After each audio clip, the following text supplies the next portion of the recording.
Ele se tornou cronista esportivo quase que por acaso. Autor de vários bordões famosos, é um dos maiores comentaristas de esporte no Brasil. Só de rádio já são mais de 50 anos. E ele é tão identificado com o futebol que já foi até treinador e dirigente esportivo. A nossa entrevista de hoje é com Washington Rodrigues, mais conhecido como Apolinho.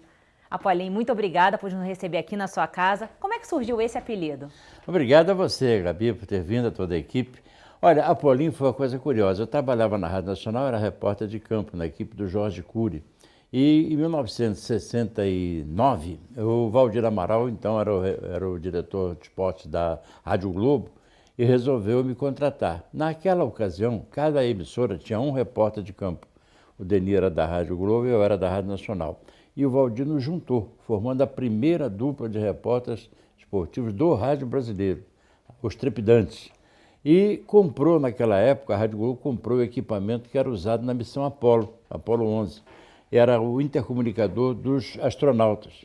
E aí eles queriam um nome para aquele aparelho, não era eu, era o meu aparelho, o aparelho que eu usava, que eles então colocaram do lado, era uma base, e saía um fiozinho, um microfonezinho pequenininho, muito jeitoso, leve, bom de trabalhar.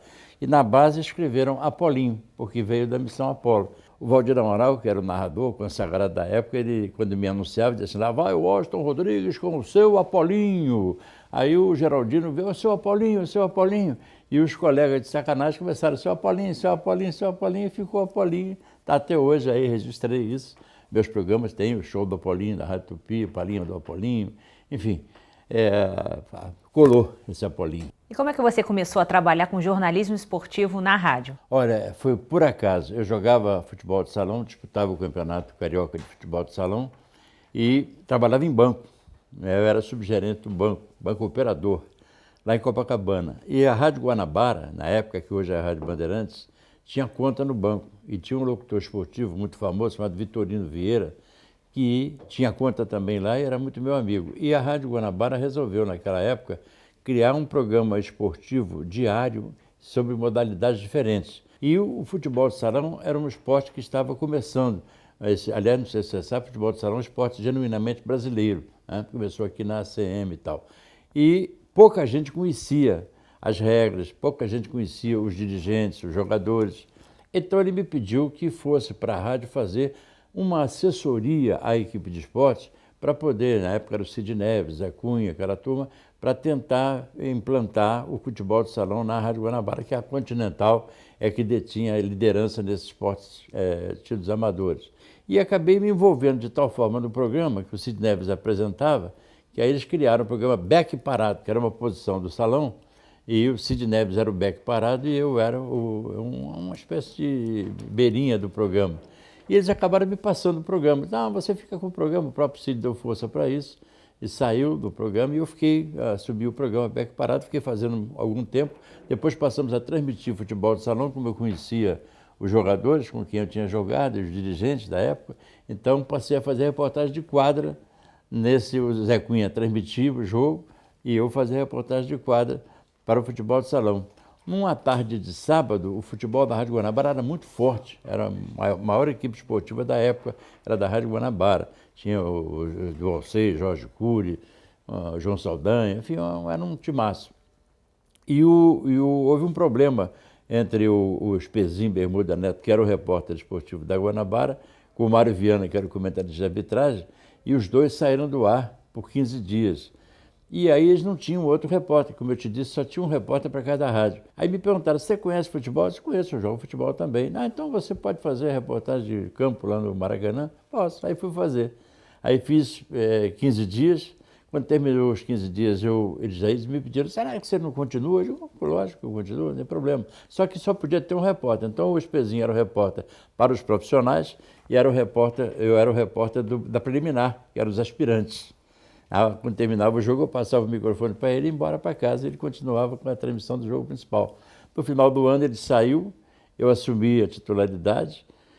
Aí no ano seguinte teve um concurso da revista do rádio da época, que premiava os melhores do rádio e tal, e eu ganhei como repórter esportivo. E aí o Jorge Cury, que já estava na Rádio Nacional com o João Saldanha, acabou me contratando e eu fui para a Rádio Nacional. Em 1966, o então diretor da Rádio Nacional, Sérgio Vasconcelos, me chamou, comprou meu tempo de banco, que eu era bancário.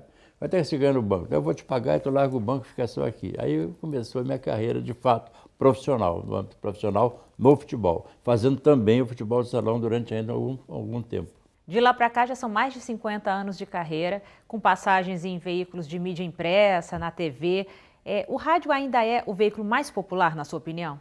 Olha, pelo menos é o que eu gosto mais. Por quê, Gabi? A televisão, você está vendo a televisão e acabou. O que você fizer ali, a pessoa está vendo em casa. O rádio, eu trabalho a sua imaginação. Eu fazia um programa chamado Show da Madrugada, fiz muitos anos. À madrugada, eu fazia exercícios assim de imaginação. Criei, por exemplo, uma personagem chamada Valéria, mãe da matéria. Fazia striptease em rádio. Já imaginou, Gabi? Striptease em rádio? Eu fazia. E parava a cidade, começava 10 para as 3 da madrugada. Todo mundo ficava fascinado e ligava quando terminava, querendo mais, né? Então, porque ela não fazia nada, na verdade ela só falava. Era uma moça de uma voz sensual, ela só falava, contava uma história, a gente sempre colocava ela ou numa fazenda, ou numa praia, ou andando a cavalo, e de repente ela terminava pelada, porque eu queria conquistar o quê? Queria conquistar os anunciantes, que de madrugada é difícil você conseguir convencer o empresário que tem uma legião enorme ouvindo rádio de madrugada. E eu me lembro que uma vez eu falei isso para o senhor Arthur Sendas, que abriu a Casa de Sendas 24 horas. Você tem uma loja 24 horas, vamos anunciar comigo. Ah, mas ninguém escuta de madrugada e tal. Aí eu criei a personagem por causa dele. E ela, quando terminava o striptease, ela dava a calcinha dela para um empresário, a ideia minha era que alguém ligasse para ele, pô, tu ganhou uma calcinha lá, e eu disse, ó, tá vendo como é que houve, né? E aí dei a primeira calcinha, a Valéria deu para o seu Arthur, imaginariamente, né? E aí passou 3, 4, 5 dias, ele me ligou aborrecido, que história é essa que eu tive no programa, ganhei uma calcinha, eu falei, ué, você disse que não ouve? Não, eu não ouvi, mas todo mundo está ligando para minha mulher, dizendo que eu fui aí, eu não fui, não sei o que e tal. E Pima me deu o patrocínio quando soube a história que era. Então, você trabalha a imaginação do ouvinte. E os bordões, como eles surgem? Os bordões começaram, incrível isso, né? Porque eu tinha dificuldade, tinha medo de errar. Tinha medo de errar. Eu ia falar, será que a palavra é certa, é essa? Né? Aí eu trocava para... Eu mesmo depois ria. Se eu estivesse errado, as pessoas acharem que eu estava brincando com a palavra e tudo mais. Então, por exemplo, eu me lembro que a primeira dúvida, quem carrega a maca no Maracanã? É Macário? É Maqueiro? O que é? Aí eu apelidei de Macário, falei, vou apelidar de Macário, se não for, é o apelido. E aí pegou o apelido, todo mundo falava Macário, Macário, Macário. Aí o torcedor que está na geral, eu chamava de Geraldino, aí virou Geraldino. Aí o Aquibaldo, Aquibaldo. O cara que pula o muro, Murilo, né? E assim fui criando. E hoje eu tenho mais de 100 bordões que estão por aí espalhados. Você acha que existe uma renovação nas rádios? Não. Isso é um erro, né? Você vê, o Garotinho tem 73 anos. O garotão da galera, que é o apelido, tem, sei lá, 60. Né? Eu tenho 79 e sou o mais jovem comentarista do rádio brasileiro, se você quer saber. Enfim, não, tem outros mais jovens, mas não há uma renovação. Eu tinha dado lá atrás, muitos anos atrás, eu tinha dado uma sugestão e vim passando de rádio em rádio, todo mundo achando ótima a minha sugestão, mas ninguém fez, que era pegar as pessoas da faculdade, né, os recém-formados ou os estagiários mesmo, e criar uma programação noturna onde você revelasse produtores, comunicadores, repórteres esportivos, enfim. É mais difícil, por exemplo, narrador esportivo, é muito difícil, porque é um dom, é como cantar, ou você sabe ou você não sabe, não adianta você querer inventar um narrador esportivo que você não vai conseguir, não vai ter sucesso. Então, fora isso, você dava aos jovens a oportunidade e você oxigenava o rádio. O rádio ficou muito tempo, você vê a Rádio Nacional, por exemplo, os mesmos companheiros estão lá há 200 anos, os ouvintes da Rádio Nacional envelheceram e ela não se preocupou em renovar. A própria Rádio Tupi demorou um tempo para chegar nessa era que está agora, em que, como rejuvenesceu a direção, começou a rejuvenescer as equipes e aí rejuvenesceu a audiência. Você precisa falar com o jovem. Eu fico preocupado que eu vejo os meus netos, 4 anos, 2 anos, eu tenho uma Joaninha que vai fazer 2 anos, ela amanhece com o tablet na mão. Essa não vai ler jornal nunca, né? Os meus filhos não leem jornal, já são adultos, não leem jornal, permanentemente com o celular, com o tablet, a internet. Então, eu tenho essa preocupação. O rádio, por exemplo, migrou para a internet e com isso conseguiu se revitalizar, né? Hoje você ouve o meu programa em Tóquio, você ouve... eu estava ouvindo o jogo do Flamengo recentemente na Disney. Então, o rádio está presente, mas o jornal me preocupa isso. As pessoas, os livros mesmo, as pessoas não estão... Você vai numa mesa num restaurante, tem 4 pessoas, cada um com o celular na mão, ninguém conversa mais. Isso me preocupa muito. Eu acho que alguma coisa tem que acontecer para que as pessoas voltem a olhar nos olhos, né? Imagina você, de repente, um namorado com a namorada querendo beijar na boca e o outro está aqui. Peraí, só um minutinho. Não dá, não dá. Apolinho, você é flamenguista assumido e trabalha nessa área que trabalha com a paixão dos torcedores, né? Você já teve algum problema em relação a isso? Nenhum, graças a Deus. Por quê, Gabi? Se você me perguntar qual é o seu clube, eu digo, não tenho clube, eu sou profissional. Tudo que eu disser depois, você vai ter o direito de achar que é mentira, porque eu comecei mentindo na primeira. Então, desde o início, eu escancarei, eu sou Flamengo. Você tem uma ideia, o arquirrival do Flamengo é o Vasco. Se o técnico do Vasco pegasse o goleiro, o Martins Silva, e pusesse de centroavante, para mim seria uma notícia. Se o Flamengo, lá o cara fizesse isso, eu ia querer bater nele, ia ser um inferno na vida dele e na minha. Então eu nunca quis participar de cobertura no Flamengo. E cobri o Vasco muitos anos. Então eu sou muito bem recebido no Vasco. Agora vamos falar de Copa do Mundo. A sua primeira experiência foi em 1970, Brasil tricampeão. Como é que foi essa emoção de estar lá trabalhando e comemorando ao mesmo tempo? Eu comecei muito bem, né, Gabi? Foi a primeira viagem internacional minha de grande porte, né? Saí para o México e o Brasil foi campeão. Foi um trabalho magnífico, a Rádio Globo na época, né? A Rádio Globo trabalhou naquela ocasião em dupla com a Rádio Nacional, porque foi a primeira vez que cobraram direitos de rádio, né? E era muito caro, então as emissoras se juntaram, né? De 2 em 2 para poder enfrentar as despesas da Copa. E a Rádio Globo foi com a Rádio Nacional. Então nós fomos trabalhar no México e foi uma cobertura exitosa. E inclusive tem um fato curioso, foi a primeira Copa, o Brasil ganhou. Eu vibrei como nunca, foi muita emoção para mim. E no final, como a Rádio Globo teve um sucesso estrondoso, na época o Valdir Amaral mandou premiar a equipe, cada um poderia pegar uma passagem para onde quisesse ir após a Copa. Aí todo mundo queria ir para lá, não sei para onde, para a Europa, não sei o quê. Eu quis ir para Disney, para Los Angeles, não havia Orlando ainda. Aí eu fui pela primeira vez na vida para Disney, sozinho.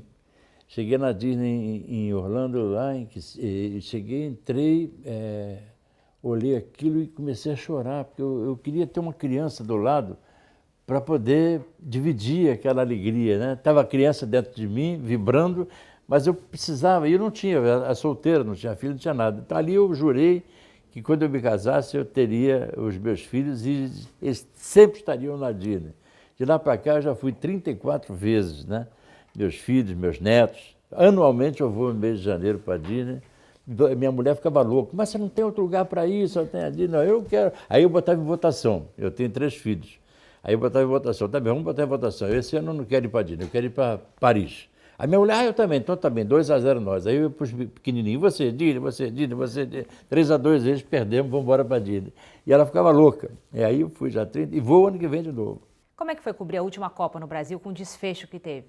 Foi terrível isso, porque eu não esperava ser campeão, sinceramente eu não esperava, né? Analisando, até tivemos aqui um almoço que antes da Copa tinha um diretor nosso que dizia que o Brasil ia ganhar fácil e tal. Eu disse, olha, para mim ganha a Alemanha, por acaso acertei, mas eu achava que o Brasil não iria longe na Copa do Mundo, mas não imaginei que fosse dramático como foi, porque a goleada de 7-1 não quer dizer que a Alemanha vai ganhar do Brasil de 7-1 toda hora, mas aconteceu, goleadas acontecem, são fatos episódicos, né? Mas não tinha que acontecer aqui no Maracanã, diante da torcida brasileira, na hora em que a gente estava esperando o Brasil no Maracanã para a grande final, não sei o que, daí tomou de 7 e para no meio do caminho, é complicado. Você falou agora da importância da família na sua vida. Você perdeu recentemente sua esposa. No caso dela, ela está permanentemente comigo, é incrível isso, permanentemente. Eu sinto a presença dela comigo e às vezes porque eu era mega dependente da minha mulher. Minha mulher arrumava minha roupa, comprava minhas roupas Eu descobri, quando ela adoeceu na reta final, porque até então ela ainda fazia tudo isso, mas na reta final eu não sabia onde estavam meus sapatos, porque eu não me preocupava com isso. Saía pelado do banheiro, estava tudo direitinho em cima da cama. Se não tivesse, eu vim embora pelado para a rádio. Então ela é desse porte, não estou exagerando, era assim mesmo. Quem conhece, Maria Lúcia conheceu, sabe que era assim. Então eu sinto a presença dela permanentemente ao meu lado, sinto nas minhas coisas, nas minhas orações à noite, falo com ela e às vezes até recebo mensagens dela. E qual foi a maior emoção que você já viveu em toda a sua trajetória até agora? Primeiro foi essa emoção de 70, quando o Brasil foi campeão. Depois, em cada vitória do Flamengo, seja contra o Bom Sucesso ou contra o Vasco, ou contra o Real Madrid, a emoção é mesmo, embora eu tenha que sufocar isso no microfone. E quando eu fui estrear no Flamengo, lá na Argentina, contra o Vélez Sarsfield, que tinha sido campeão do mundo, todo mundo dizia que o Flamengo ia perder de 5, perder de 6, que o técnico era o Carlos Bianchi, que era o maior estrategista da época, era como se fosse o Guardiola de agora. E nós fomos jogar lá na Argentina com eles, totalmente desacreditados. Perdíamos o jogo por 2-1 até os 42 minutos do segundo tempo, e aí viramos para 3-2, né? Nos 2 minutos finais, ganhamos o jogo. Eu entrei no vestiário, em vez de entrar caminhando, eu saí correndo, entrei, dei um voo por cima dos jogadores, ninguém entendeu nada. Caí no chão, rolei, esqueci que estava ali o treinador e me transformei no chefe da torcida ali. Apolinho, como é que você analisa essas recentes brigas de torcidas, torcidas afastadas dos jogos? Tem que haver realmente o maior rigor na lei. O que está faltando é autoridade. Você não pode interditar um estádio que a torcida brigou. O estádio não briga. Quem briga é o vagabundo, é o bandido, é o marginal. Mas não se pode dar o rótulo da torcida. A torcida faz a festa. Você vê, eu vi agora o vídeo do Real Madrid e o Barcelona, que festa maravilhosa. Quem fez foi a torcida. E aqui, Flamengo e Vasco, quem fez a festa foi a torcida. Agora, mas brigou na rua. Quem briga na rua são os bandidos. Aí a autoridade é que tem que se fazer presente, né? Ela tem que coibir, com energia, mas com energia, como é a mesma coisa, a manifestação popular. O cara entra, arrebenta uma vitrine, rouba a televisão, aquilo não é manifestante, é ladrão, é marginal, né? O outro atira o foguetão na orelha do outro, é assassino, tem que ser preso, condenado. Não pode, pois é, mas aí tem a opção de artifícios da lei que são usados para tirar o cara da cadeia. Primeiro eles querem prender, depois que prende, vai o próprio dirigente falar, não, mas coitado, não sei o quê. Enfim, não acontece nada. E a impunidade leva a isso aí. Esses exageros estão sendo cada vez mais repetitivos e com consequências cada vez mais graves. Tem que ter muita atenção para isso. Foi um prazer Valeu, te Gabi. conhecer, Prazer foi meu, saber um querido. pouco mais da sua vida. Obrigado, amorzinho.